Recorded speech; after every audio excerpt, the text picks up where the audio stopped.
When I woke up, I realized my order had been hijacked by something incredibly strange. After 3,000 years in stasis, the world outside had twisted into something I didn't recognize.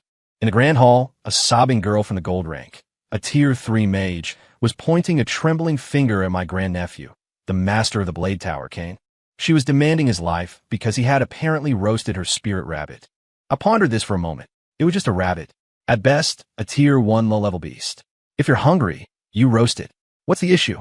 But she cried even harder, screaming at the top of her lungs. It's not about the rabbit. It's about the attitude. It's his toxic attitude. He doesn't validate my feelings at all. I didn't understand a word of it, but I was deeply shocked. Attitude? Falsely accusing a high-ranking elder and disrupting the Order's grand ceremony. 3,000 years ago, that would get your mana core ripped out and your body tossed into the forge as fuel. Over on the other side, a low-level intern from the logistics division was collapsed on the floor, insisting that the head of internal affairs, my grandnephew Damien Stone, a man approaching the ascendant rank, had sexually exploited her. I swept my psychic radar over her. She was physically untouched, completely chaste. I was about to point this out when she clutched her chest and quavered. My physical purity doesn't matter. It's my mental state. My soul has been violated by his cold, predatory gaze. He must take responsibility, marry me, and heal my trauma. I was lost again. We cultivate the Tao, the path of power, not fragile glass hearts. A look can cause trauma. If I gave her a look, would she ascend to the afterlife on the spot? But the most ridiculous one was the Order's chosen one, the future of the sect, Julian. He had just released Malachur the Devourer, a demon lord sealed away for 90,000 years, and was standing there preaching self-righteous nonsense. Malachur. He's just a child starving for warmth. He was locked up for so long. He must be so lonely and in so much pain. Why can't we use love to rehabilitate him? I finally understood. The Apex Order hadn't been hijacked.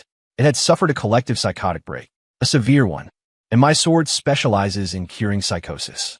Guards, I thought. Strap them all to the judgment pillar. Today, I'm not talking logic. I'm talking physics. I am Victor Sterling, the Supreme Grandmaster of the Apex Order. I accidentally stayed in stasis for 3 millennia. My power had shifted from the 9th stage of calamity right into the legendary Apex realm. This should have been a day of celebration. But the first thing I saw wasn't the ecstatic faces of my descendants. It was a farce comparable to a reality TV show. The Grand Hall of Apex Peak, a place meant for solemn governance, was shrouded in a resentment I couldn't comprehend. A gold-rank girl screeching like she'd lost her father. A logistics intern acting harder than a Hollywood starlet. A chosen one, with a face full of holy light spewing words more dangerous than any demon. And my disappointing grandson, the current Grandmaster Arthur Pendleton, a Tier 7 powerhouse, was sweating like a waterfall, clearly unable to control the room. I stood outside the hall, cloaked in invisibility, watching quietly. Arthur rubbed his hands together, looking pained as he addressed the crying girl. Tiffany, there must be a misunderstanding. Elder Kane is a pillar of our order. Why would he antagonize you over a rabbit? Tiffany, the crying girl, wailed, Grandmaster, you're being gaslit by him too. He looks down on me. He's jealous because Brad pays attention to me. He's doing this to intimate me. He's using my rabbit to express his disdain. I frowned. Brad? Oh, I remembered. That talented kid in the platinum rank. Decent looking. But what did that have to do with Kane? Kane, my grandnephew, is obsessed with the blade. He's a Tier 8 master, the one most likely to break through to the next realm. He'd be jealous of a platinum rank boy getting attention from a gold rank girl. Kane doesn't even remember what his own wife looks like. Why would he care about this? A giant question mark floated in my mind. Was this girl kicked in the head by a mule? Even more absurd was that many disciples in the hall were looking at her with sympathy. Yeah, Elder Kane is always so cold. He probably did it. Poor Tiffany. Brad needs to comfort her. That kid Brad was standing to the side, his face shifting between pale and green. He wanted to step forward, but didn't dare. I understood now. This wasn't a logic problem. This was a melodrama I was too old to understand. And Kane, that stoic swordsman, just stood there, sword on his back, and spat out 2 words. I didn't. Concise. Very Kane. But to Tiffany's ears, it was fuel on the fire. See, he doesn't even respect me enough to explain. He's admitting it. He hates me. She cried harder. I closed my eyes. I was tired. When did the culture of the Apex Order become like this? 3,000 years ago, if a disciple dared to make a scene in the Great Hall, the enforcers would have dragged them out and broken their legs. False accusations against an elder? That would get your entire family line hung from the trader's post for 3 days. I decided I couldn't watch anymore. If I kept watching, my newly stabilized apex heart might crack. It was time to remind these brats of the fear of their ancestors. I took one step, and my form materialized in the center of the Great Hall. There was no earth-shattering pressure, no dazzling light show. I just stood there. The noise in the entire hall vanished instantly. It was as if someone had hit the mute button. Everyone's eyes focused on me. Confusion, shock, and then uncontrollable terror. Arthur reacted first. His legs turned to jelly, and he dropped to his knees with a thud, his voice trembling. Grandson Arthur Pendleton welcomes the Supreme Grandmaster's return. Boom! The hall exploded into whispers. Supreme Grandmaster? That's Ancestor Victor, who's been in stasis for 3,000 years. Oh my God, the Ancestor is alive. I'm actually seeing a living legend. Disciples and elders dropped to their knees in waves, terrified to even breathe loudly. Only the 3 drama queens remained frozen. Tiffany's sob got stuck in her throat, forgetting the next note. The intern on the floor forgot to keep trembling. The chosen one, Julian, had the holy light on his face congeal into a mask of shock. My gaze swept lightly across the room. Finally, it landed on Tiffany. You, come here. My voice wasn't loud, but it carried an undeniable authority. Tiffany shuddered and subconsciously shuffled forward, kneeling before me. Speak. You're Rabbit. What happened? I asked. She seemed to find her footing again, fresh tears springing forth instantly. Reporting to the Ancestor, it was Elder Kane. He roasted my bonded familiar, Snowball. Wah. Bandi familia. I raised an eyebrow. Did you sign a soul pact with it? Well, no. A bloodline pact? And no. Then in what way is it a bonded familiar? My voice dropped a few degrees. Tiffany choked, stammering, but Snowball has been with me for 5 years. I consider it the most important part of my life. It's my baby. My heart remained unmoved. I actually wanted to laugh. Her baby? A gold rank mage's life revolves around a nonverbal rabbit. If this got out, the warlord in the east would laugh their teeth out. Kane. I looked at my grandnephew. Here, Ancestor. Kane bowed. Did you roast a rabbit? Reporting to Ancestor, I did not. Kane's answer was simple. Amen. I nodded. I believed him. Men of the sword have hearts like iron. They disdain lying. I turned back to Tiffany. He said he didn't. Tiffany panicked, shouting, he's lying. Ancestor, you have to support me. He's just jealous. He just can't stand me. Jealous of what? I asked with genuine curiosity. Jealous that your rank is higher? Or jealous that you'll live longer than him? Tiffany was speechless for a moment, then squeezed out a sentence. He's jealous that Brad treats me well. Dead silence filled the hall. Even Brad looked like he wanted to find a crack in the floor and vanish. I finally couldn't hold back a chuckle. A Tier 8 Blade Master is jealous of a Tier 4 boy being nice to a Tier 3 girl? Who taught you this logic? Tiffany's face turned the color of pig liver. She apparently hadn't expected the legendary Ancestor to be so blunt, but she didn't give up, clinging to her twisted logic. Ancestor, it's not about jealousy. It's about the power dynamic. It's his attitude toward us marginalized disciples. He sits high above, indifferent to life. Today he roasts my Snowball. Tomorrow he could. Stop. I cut off her monologue. I have cultivated the Tao for 10,000 years, and I hate 2 things. First, people crying in front of me. Second, people talking nonsense. You're doing both. My eyes went cold.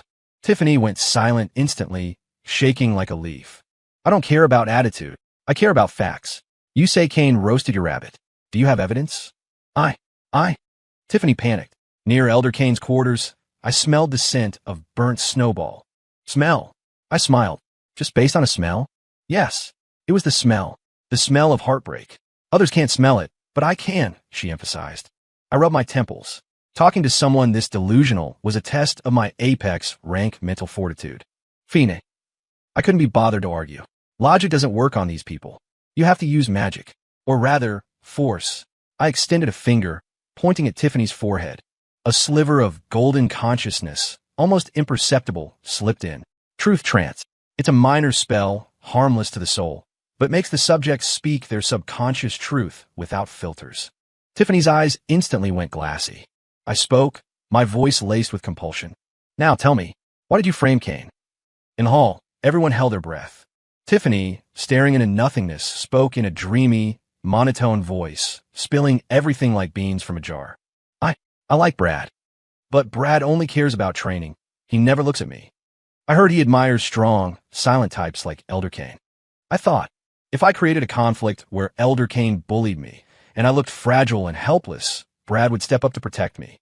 My snowball, it just ran off. I don't know where it is. I just needed an excuse. Any excuse to make Brad look at me. Why won't he look at me? Why? A true confession. Moving, really. If the setting weren't so inappropriate, I'd applaud her acting skills. As her voice faded, the hall erupted. The truth was so absurd. Brad's face had turned purple.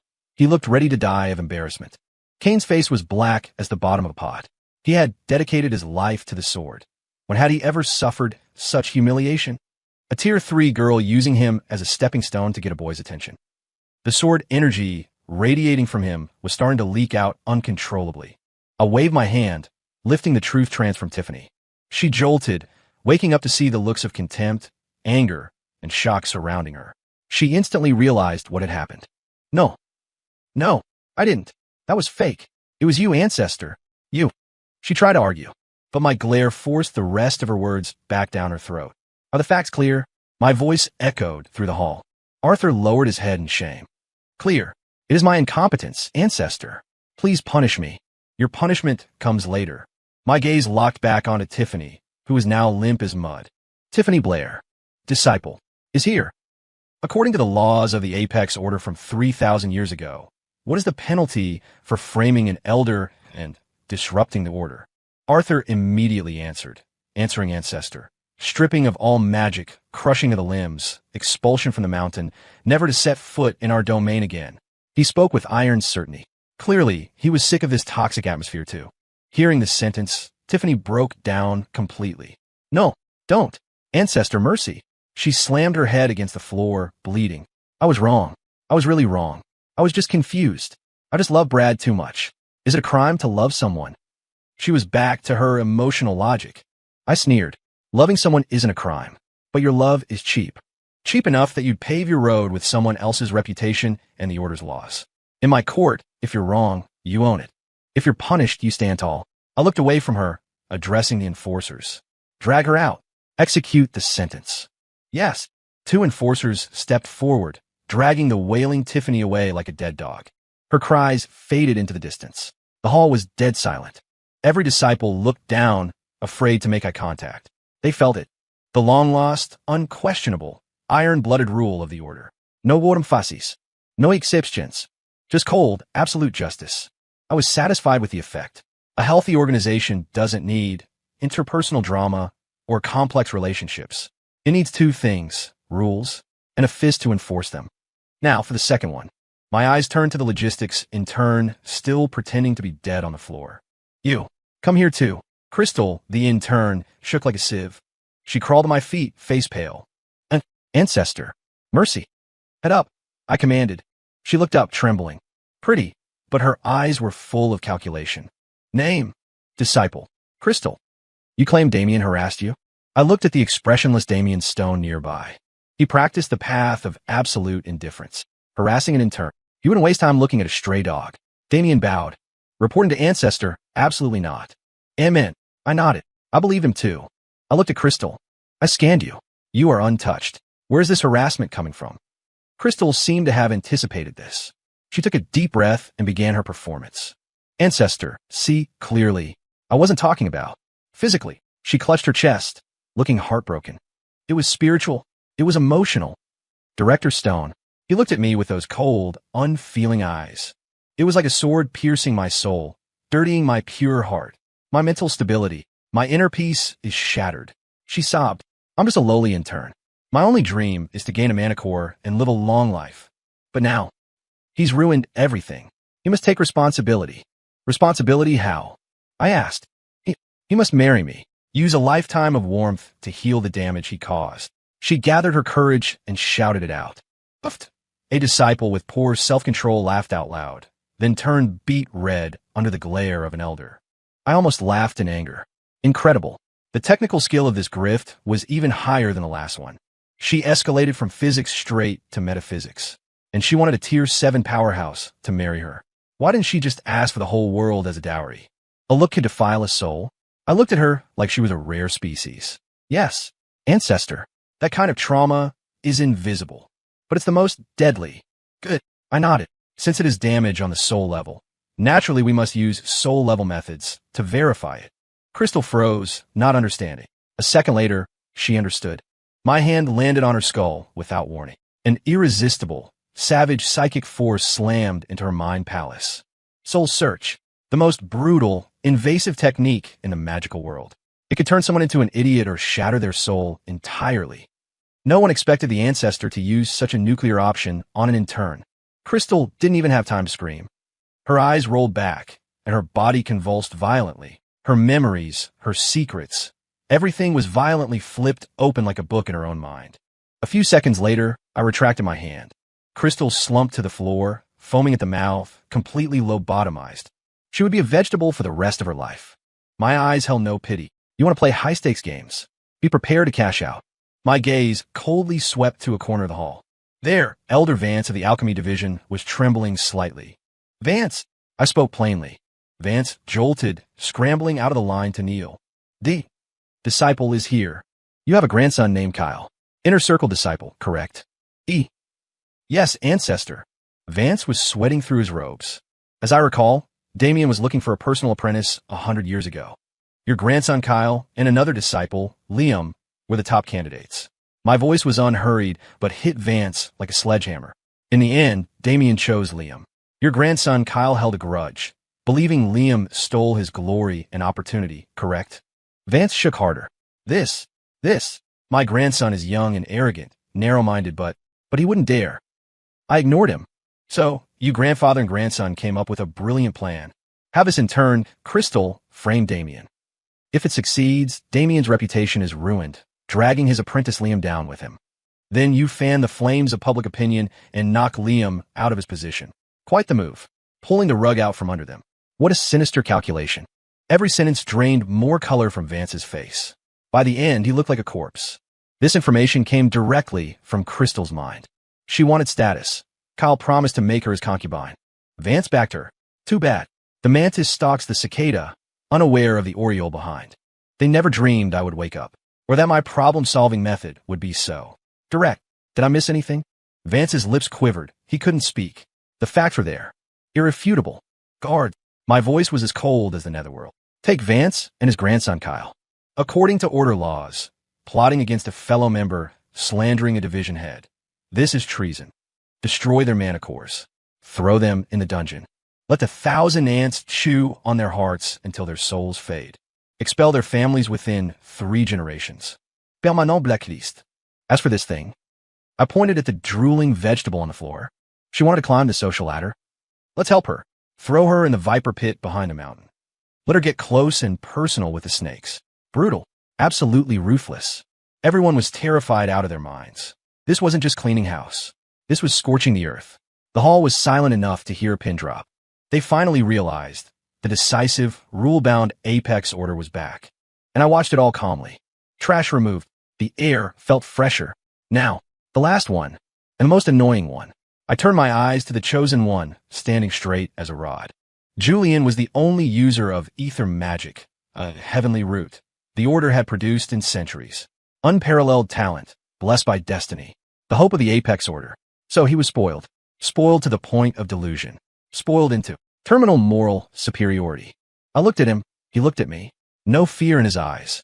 Instead, there was confusion and pity.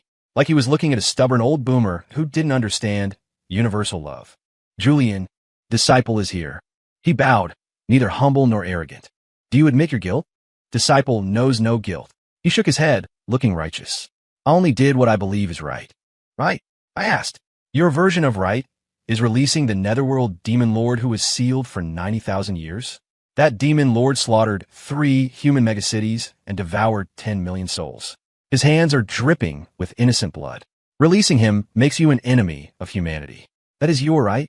My voice carried genuine anger now. The first 2 were just internal rot. This Julian, his actions could bring extinction to the order, maybe the world. Facing my interrogation, Julian didn't back down. He puffed out his chest, his face glowing with a fanatical light. Ancestor, you only see his crimes, not his pain. He began his sermon. I read the ancient texts. Malachar wasn't born a demon. He was a brilliant human mage in the ancient era. He fell because he loved a demon princess and was persecuted by so-called righteous sects. He isn't evil. He's just hurt, deeply hurt, locked under the tower for 90,000 years. Imagine the loneliness. I communed with him mentally for 3 days. I felt his pain and his craving for warmth. He's just a child seeking love. If we give him enough love, enough warmth, he can be rehabilitated. Why must we fight? Why can't we use love to dissolve hatred? His speech was passionate, tear-jerking. A few sentimental female disciples were actually wiping away tears. Lord Malik, so poor. He has such a tragic backstory. Listening to this almost slapped him into the bedrock. A child? A demon lord who's been alive for hundreds of thousands of years is a child? Craving warmth? He craves fresh meat and souls. Rehabilitate? With what? Are you going to feed him your ether core as a snack to rehabilitate him? I have seen stupid people in my life, but never this stupid. And stupid with such fresh, innovative confidence. Finished? I asked blankly. Julian nodded. Finished. Please, ancestor, understand my intentions. Amen. I understand your intentions. I nodded. You think he could be rehabilitated? Yes, ancestor. I believe it. Julian's eyes shone with idealistic light. You are willing to rehabilitate him personally. I am. Even if I die. He looked resolute. Excellent. The corners of my mouth curled into a cold arc. I grant your wish. Julian blinked. He hadn't expected me to be so progressive. A look of joy appeared on his face. Thank you, ancestor. I will not let you down. I will guide Malachur to the light. Don't thank me, I said flatly. You earned it. As the words fell, I grabbed at the empty air. Boom! The entire mountain range shook. The sky changed color as a massive spatial vortex tore open. A giant hand made of pure energy reached into the tear, diving into some unknown demon dimension. Roar! A sound of shattering malice erupted from the vortex. Ha ha! Old fools of the Apex Order. I have returned. Prepare for blood and fire. It was Malachur, the demon lord who had just escaped. He clearly hadn't grasped the situation yet. A second later, his laughter turned into a shriek of terror. No, this is Apex rank power. Impossible. Victor, you old fossil, you're not dead. The giant hand gave him no chance. It grabbed his massive demonic body like a baby chick and dragged him back through the vortex. The once invincible Malachur was immobilized, howling impotently. The hall watched in stupefied silence. This was the power of the Supreme Grandmaster, catching a world-ending threat like a stray cat. Even Julian was stunned. His jaw dropped, the holy light on his face cracking for the first time. I ignored them. Left hand gripping the demon lord, right hand forming a sword seal, I slashed at the plaza outside. Space warped. A massive golden barrier rose from the ground, encasing 1,000-meter square.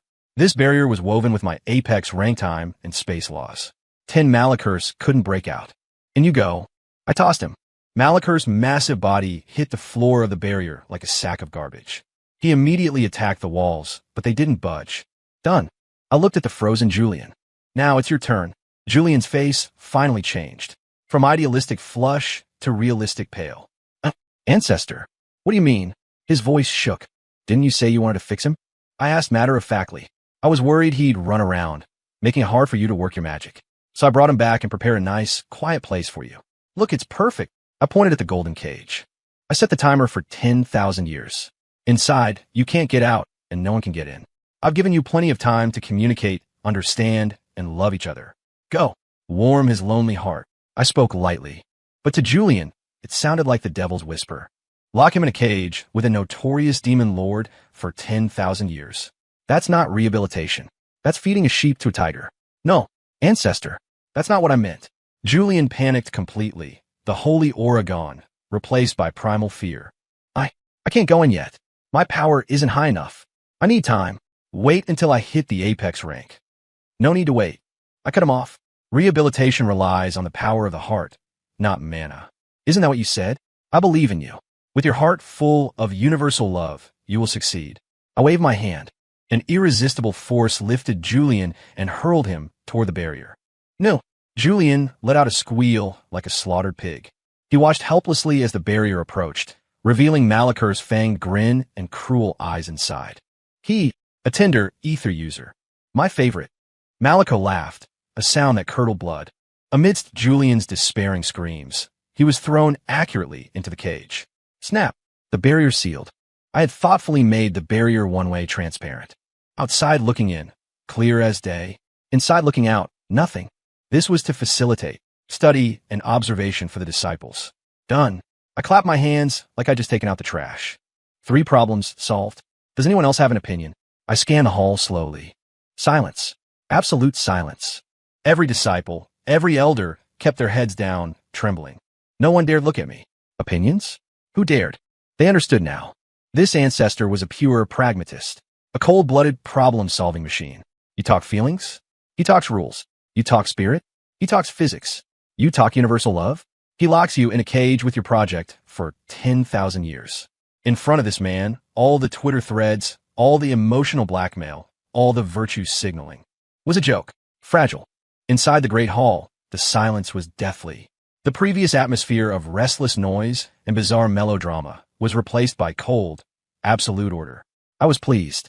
This is what an order of mages should look like. Quiet, lethal. What remained was to prune the twisted branches of these saplings and straighten out their thinking. I looked at the shivering Arthur. Arthur, grandson is here. Arthur knelt lower. As Grandmaster, your control was weak. The culture rotted, your judgment was poor, and your actions ineffective. Do you admit your guilt? I admit it. Please punish me. Arthur was sweating bullets, offering no defense. Penalty. Wall facing at the Demon Suppression Tower for 300 years. Cain will act as interim Grandmaster. Disciple. Accepts. Arthur slammed his head on the floor, actually relieved. 300 years of timeout was a mercy. I looked at Cain. Cain. Here. As Master of the Blade Tower, a Tier 8 powerhouse, you stood silent before the unreasonable tantrums of a Tier 3 disciple. You failed to use thunderous means to defend your dignity and the orders. You're also at fault. Penalty. Enter the Blade Tomb.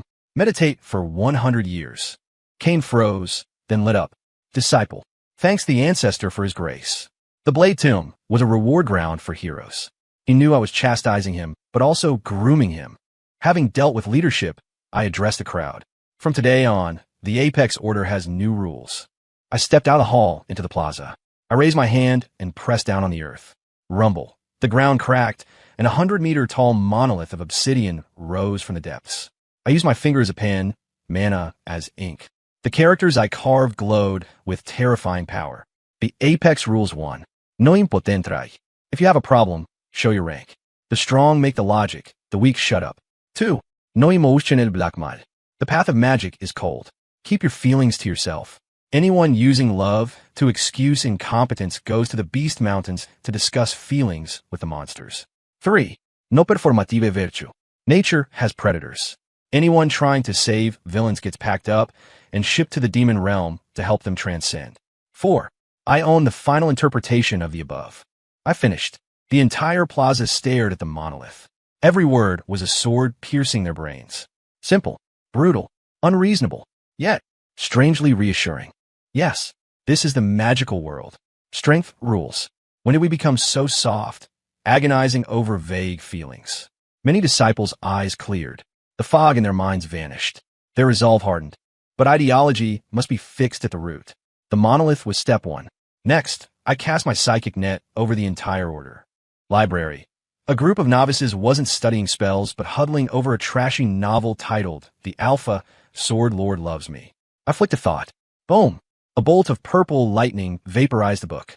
The novices wet themselves and ran to train. Alchemy lab. Girls crying over a failed potion. Boo-hoo, mister. Potion, you died so tragically. I couldn't watch. Whoosh. An invisible force tossed them and their cauldron into the latrine. Wake up. Beast Park. Disciples cuddling a cute treasure mouse while neglecting the armored war rhinos because they were ugly. I sighed. I teleported the mouse into the rhino's trough. The disciples were sentenced to shovel rhino dung for a year. Learn what cute really costs. The Apex Order was thrown into chaos. Every slacker, every drama queen, every person not doing their job received a friendly greeting from the ancestor. The effect was instant. Within a day, the atmosphere cleared. Training enthusiasm skyrocketed. People walked faster. Eyes were sharper. No more did you eat greetings. Now was did you level up? The whole order vibrated with a train or die energy. Arthur, facing the wall at the tower, wept tears of joy. This was the Apex Order. Having finished my purge, I returned to the Ancestor's Peak. Clouds, mist, silence. Just like 3,000 years ago. I brewed tea and sat by the cliff, looking down at the rejuvenated sect. But I pondered, what made a top-tier order rot so badly in just 3,000 years? Did hearts change? Or did the era change? The strange logic, the viruses of the mind, it was like a plague. It eroded the will to power, replacing it with cheap self-pity and performative essays. If this continued, we wouldn't ascend, we'd be wiped out. I sipped the tea. Maybe I should reflect too. Was 3,000 years too long to sleep? Was I too trusting? A sect's strength isn't just in its nukes, but in its culture. I needed to stay awake a bit longer. I needed to stamp the mental brand deeper into these kids. Make them understand one basic truth. In this world, a sword works better than tears. Strength matters more than attitude. My rectification movement made big waves. News spread across the eastern region, especially the part about locking the chosen one in a cage with a demon lord. A few days later, a streak of light arrived. It was Seraphina, the saintess of the Elysium Sanctum. Rumor had it she and Julian were a toxic couple. She was here to get justice. Cain, as acting grandmaster, met her. Elder Cain, the sanctum asks, what crime did Julian commit to deserve such torture? Seraphina was arrogant. Cain, hardened by my teachings, replied coldly. He released a demon lord. That is treason. The ancestor gave him a chance to rehabilitate the demon. It is mercy. Preposterous. Seraphina yelled. Julian has a kind heart. He couldn't bear to see suffering. You brutes only know violence. You don't know how to heal with love. Cain frowned. He couldn't communicate with this woman. Different species. If you disagree, take it up with the ancestor. Fine, I will meet this unreasonable old man. Seraphina stormed toward my peak. I was drinking tea when a girl in white charged up, face full of justice. Seraphina of Elysium Sanctum greets Senior Victor, no respect in her tone. Senior, I have a question. I didn't look up. Speak. Julian is kind. Not killing is the height of mercy. Why humiliate him? Locking him with a demon is murder. She stood on the moral high ground. I put down my cup. First, he isn't merciful. He is stupid. Ridisigna de mon qu'il milieu. A toddler knows this. Second, I'm not humiliating him. I'm enabling him. He wanted to fix the demon. I gave him the room. Isn't that supportive? Third, I finally looked at her. My eyes went dead cold. You are an outsider. What gives you the right to question how I discipline my house? Is the sanctum overreaching, or do you think your head is harder than my fist? Seraphina froze, her arrogance extinguished by the chill in my eyes. But she held on. Senior, you are bullying the weak. You are being unreasonable. Reasonable? I laughed. On my mountain, my word is reason. You want reason defined by performative pity that sacrifices the many for the ego of the one. My reason is consequences. It is peace through strength. Now, whose reason is harder? Seraphina was speechless. Her elders behind her looked sick. They sensed it. Absolute apex power. I'm in a good mood, so no killing today. My voice appeared in their ears. Two choices. 1. Get out. 2. Stay and join Julian in the cage. Choose. No third option. Leave or die. Seraphina's face went white. She saw the intent in my eyes. The saintess title meant nothing here. We're going. An elder grabbed her, and they fled in a panic. I watched them go, trying to pressure me with morality. Goo. In my day, we call that suicide. With the sanctum gone, peace returned. The order thrived. Disciples competed in output, not drama. The monolith became the first lesson for newbies. They listened to stories of the ancestor with awe. See that? Don't be a snowflake, or the ancestor will toss you in the viper pit. And the golden cage became a tourist spot. Disciples watched Malachur kicking Julian around like a soccer ball. Julian would scream, "Let's talk. Love can fix this," and get stomped. It was a great deterrent. Months later, a logistics report came in. Ancestor, a disciple reported, beast production is up 30%. Oh, what? Before, caretakers only fed the cute animals and ignored the ugly ones. Now, everyone focuses on stats. If it produces resources, it eats well. No more crying over breakups during feeding time. I listened, amused. Even animal husbandry had been infected by drama. I waved them off and sipped my tea. More months passed. Recruitment season. The crowd was massive. Young people flocked to us. They didn't want soap operas. They wanted the path of power. They wanted the no-nonsense sect. I stood on the clouds, watching the fresh faces. Cain stood beside me. Ancestor, everything is on track. But the cage.